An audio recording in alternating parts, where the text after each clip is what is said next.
en Christ et bienvenue à cette vidéo, une première d'entre quelques-unes sur la 6e parole du Seigneur Jésus-Christ à la croix. Nous voudrions nous rappeler du fait que les paroles de l'Éternel sont des paroles pures et saintes, affinées. Il n'y a rien de reprochable là-dedans, tout est divinement parfait. C'est aussi le cas pour les paroles du Seigneur Jésus-Christ durant toute sa vie et en particulier pour les 7 paroles du Seigneur Jésus-Christ prononcées sur la croix du Calvaire. La 6e, nous la trouvons en Jean 19. L'évangile selon Jean chapitre 19. Et nous lisons.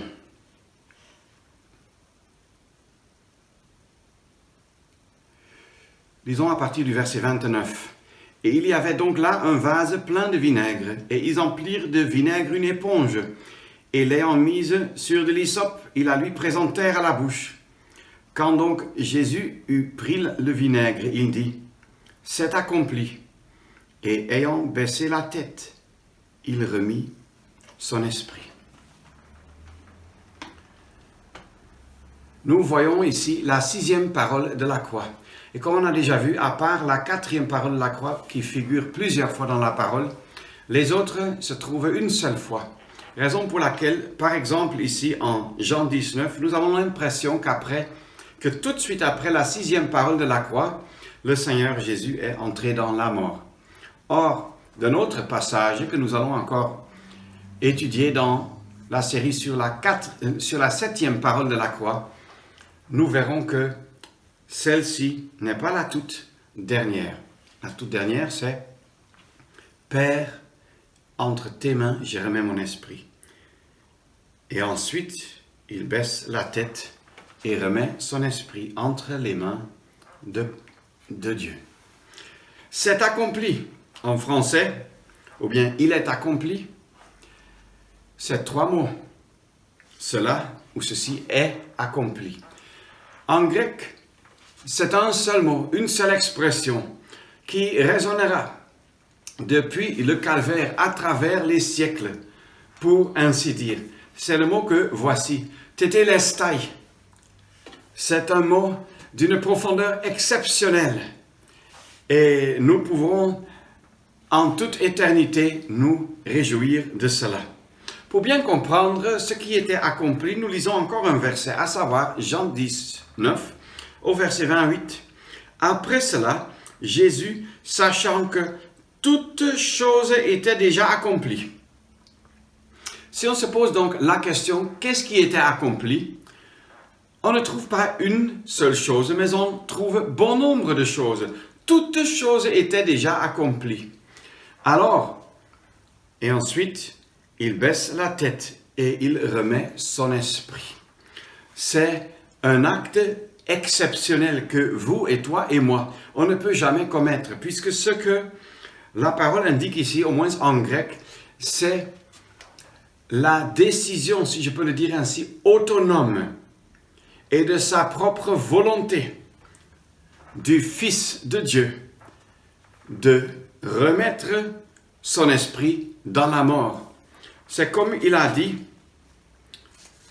comme il avait dit en Jean 10, et au verset 17, « À cause de ceci, le Père même, c'est que moi, je laisse ma vie afin que je la reprenne. » Nous ne sommes pas ici dans l'étape où il la reprend. C'est la résurrection, quand il est sorti de sa propre puissance, hors du domaine de la mort, et d'entre les morts, pour de nouveau vivre.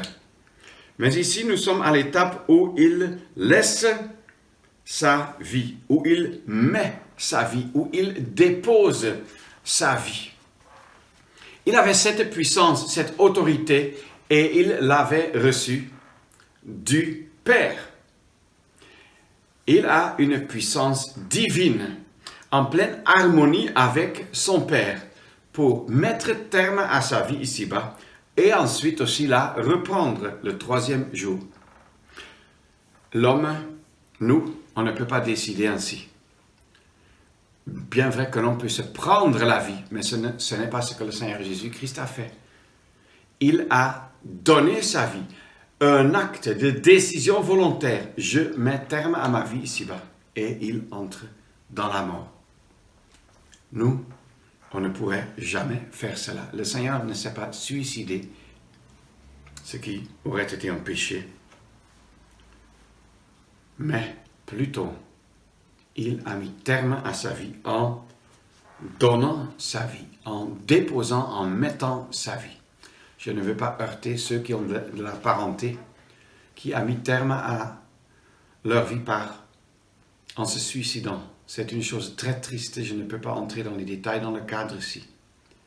Mais je vous souhaite la consolation de Dieu. Par contre, je veux insister, l'homme ne peut pas faire, nous, on ne peut pas faire ce que Christ fait ici. Il remet son esprit. Alors, le travail est normal et prescrit pour cette terre. Depuis même la chute dans le péché, il fallait cultiver, il fallait garder, il fallait que l'homme se multiplie. Et du travail qui a été entamé, qui a été commencé, doit aussi être terminé ou bien accompli, mené au comble, mené au but. Le Seigneur Jésus-Christ aussi a travaillé de ses propres mains, étant d'abord le fils du charpentier en Matthieu 13, et ensuite le charpentier lui-même, Marc 6 au verset 3.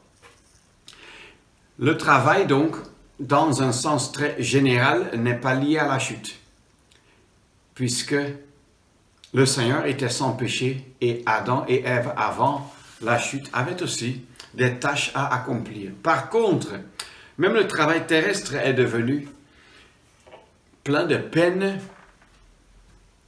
et ça demande beaucoup d'énergie, ça épuise, ça nous tracasse depuis que le péché est entré dans le monde. À la sueur de ton front, tu travailleras, disait Dieu à Adam.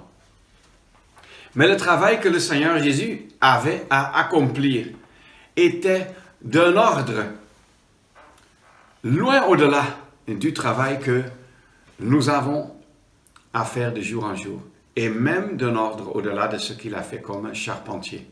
Imagine-toi, le Seigneur Jésus en train de travailler vraiment comme charpentier dans le village de Nazareth. Il l'a fait, à la sueur de son front, sans aucun doute. Mais,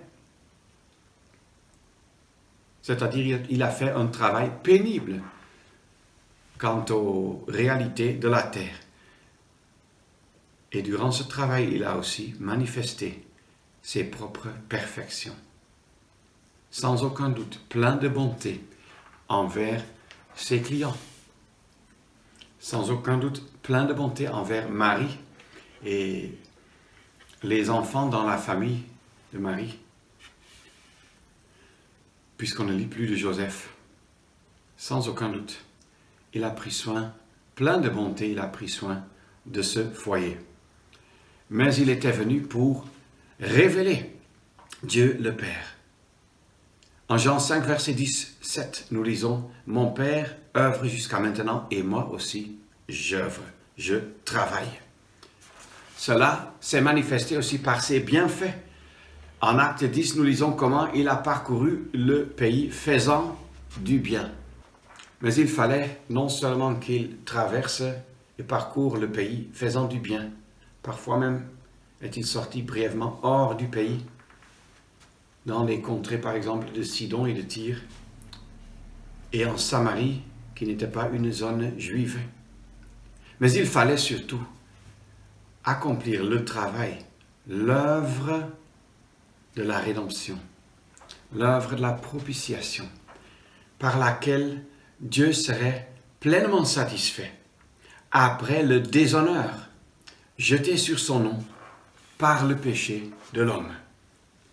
Et ce serait en même temps l'œuvre qu'il fallait accomplir pour la rédemption, pour la réconciliation de l'homme avec Dieu, c'est-à-dire de chacun qui se repentirait, pour que chaque pécheur qui se repent puisse être sauvé, racheté et trouver du trouver le pardon et devenir un enfant de Dieu par la foi en Jésus-Christ. J'espère que c'est le cas pour chacun qui regarde cette vidéo. Et combien ces souffrances ont-elles été amères et pleines de peine à cause du péché qui régnait dans le monde et à cause de nos multiples péchés. La parole nous donne du début jusqu'à la fin tant d'indications pour cela. C'est le même évangile selon Jean au chapitre 12 qui nous parle du grain de blé qui devait tomber en terre et mourir. Mais heureusement, nous pouvons savoir qu'il y a aussi lieu de parler d'une multiplication.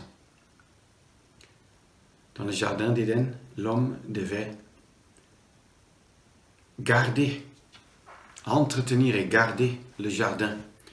Et ce jardin portait du fruit sans un travail particulier de l'homme et de sa femme. Après la chute, c'était un travail douloureux.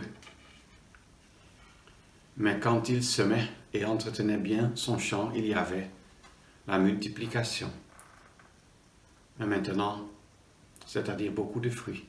Mais maintenant, le Seigneur Jésus-Christ, il a accompli le travail de son âme. Et quel a été le résultat du travail de son âme? Il a reçu et il recevra encore du fruit à sa grande satisfaction. Son œuvre pleine de peine et de souffrance amène ou apporte et réalise beaucoup de fruits à la gloire de Dieu, beaucoup de fruits à la gloire du Fils de Dieu devenu homme, beaucoup de fruits. Nous pouvons en témoigner comme rachetés que nous en sommes un élément à la gloire de notre Rédempteur. Oui, il fallait qu'il accomplisse toutes choses et il l'a parfaitement fait, tel que nous verrons cela dans une prochaine vidéo, si le Seigneur le permet.